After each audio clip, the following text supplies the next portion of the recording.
1800s, Manchester, England was the epicenter of the Industrial Revolution. Manchester's story is often shrouded in the smog and soot of Charles Dickens' novels, but this is a city with a glorious past and perhaps an even greater future.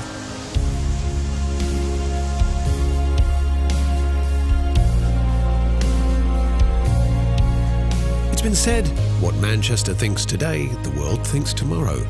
Manchester is a city of firsts. This is the world's first truly modern city, the place where mankind first split the atom, the birthplace of the first modern computer. Manchester's story begins here, in Castlefield, where the many chapters of the city's story merge into one. Explore the remains of the Roman fort, built to guard an ancient river crossing. Wander the banks of the Bridgewater Canal, whose completion in 1761 is regarded as the big arrived.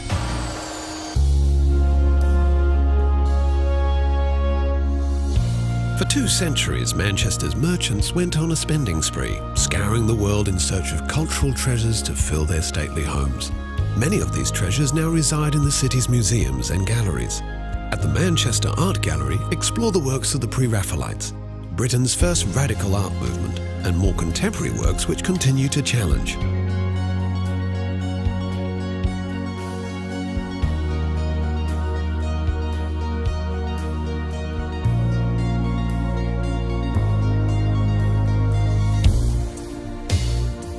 At the Manchester Museum, step into a Gothic revival time capsule housing millions of items from a T-Rex skeleton called Stan to one of the UK's most important Egyptology collections.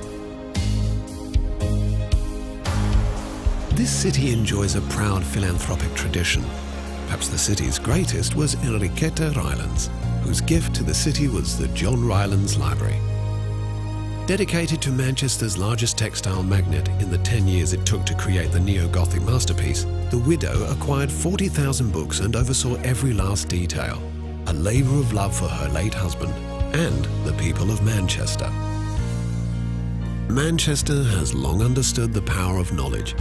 In 1653, the Chetham Library became the country's first free public library and has been open to all ever since. Let your fingertips wander the Tudor-era shelves, then step into the room where Frederick Engels and Karl Marx began to write the Communist Manifesto, a work inspired by the crushing conditions the city's workers once endured. Revolution and reform run deep in Manchester's waters, celebrates those who challenged Britain's rigid political and class systems. Paine penned The Rights of Man, a book that helped ignite the revolutionary fires in America and France. At the world's oldest surviving railway station, you'll find the Museum of Science and Industry. In the museum's power hall, feel the heat and steam that powered the shafts and wheels which once made Manchester the Empire's engine room. From textile looms to locally produced aircraft and motor vehicles, this museum is both a fascinating journey through the city's glory days and a peek into the future. The Imperial War Museum North is designed to resemble the shards of a world shattered by conflict. Manchester knows well the horrors of war.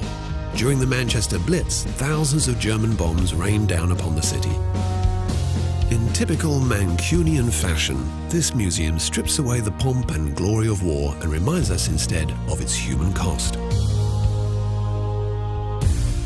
After the 1950s, Manchester's fortunes went into a serious decline and the city was all but written off as a post-industrial basket case.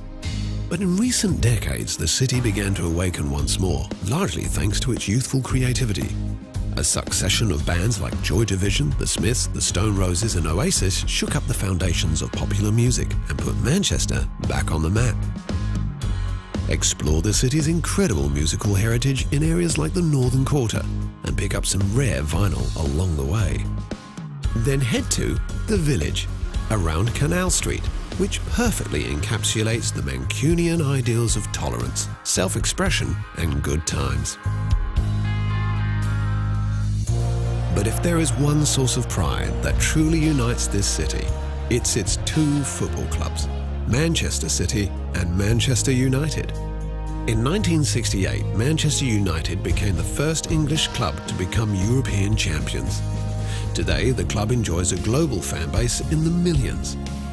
Learn more at the National Football Museum in the city centre, or better still, time your visit for a match at Old Trafford, Manchester's Theatre of Dreams, since 1910.